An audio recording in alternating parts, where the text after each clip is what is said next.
আর মাত্র কয়েক ঘন্টা পরেই পবিত্র ঈদুল আজহা। পরিবার পরিজনের সাথে ঈদ উদযাপনে শেষ মুহূর্তে বাড়ি ফিরতে মরিয়া ঘরমুখো মানুষ।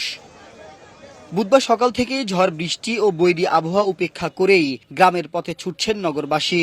বাস টার্মিনালগুলোতে শেষ মুহূর্তে উপচে পড়া ভিড় ঘরমুখো মানুষের, নেই যাত্রীদের তেমন কোনো অভিযোগ। তারপরে অন্য অন্য গাড়িতে যে পরিমাণ ভাড়া ওটার তুলনায় এটা ঠিক আছে।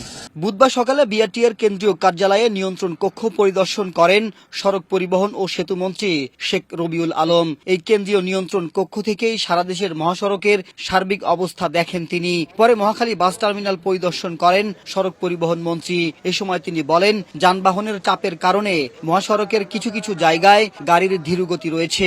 সেসব জায়গায় কাজ করছে বিআরটিএ সহ আইন শৃঙ্খলা রক্ষাকারী বাহিনীর সদস্যরা। কালকে রাত্রে চাপটার বেশি ছিল। প্রাকৃতিক দুর্যোগ, আপনারা জানেন যে ব্যাপকভাবে এটা নেতিবাচক প্রভাব রেখেছে। এখানে সবকিছু মিলিয়ে মাঠে যারা কাজ করছেন, যারা অফিসিয়ালি কাজ করছেন, সার্বক্ষণিক দায়িত্ব পালন করছেন, আমার মনে হয় কালকে রেকর্ড 57,000-এর উপর গাড়ি পার হয়েছে আপনার যমুনা সেতুর উপর দিয়ে। এটা রেকর্ড, আপনারা জানেন। এদিকে ঘরমুখো মানুষের ঢল নেমেছে কমলাপুর রেল স্টেশনেও। দু একটি ট্রেনের শিডিউল বিপর্যয় হলেও যাত্রীরা স্বস্তিতে বাড়ি ফিরতে পারছেন রেলপথে। সবাই তো চলে গেছে, এখন আমরা শেষ যাত্রী আর কি যাচ্ছি। বৈরী আবহাওয়া উপেক্ষা করে শেষ মুহূর্তে নিরাপদ ও স্বস্তিতে বাড়ি ফেরার আশা নগরবাসীর। মাহবুব আজমি, বৈশাখী সংবাদ, ঢাকা।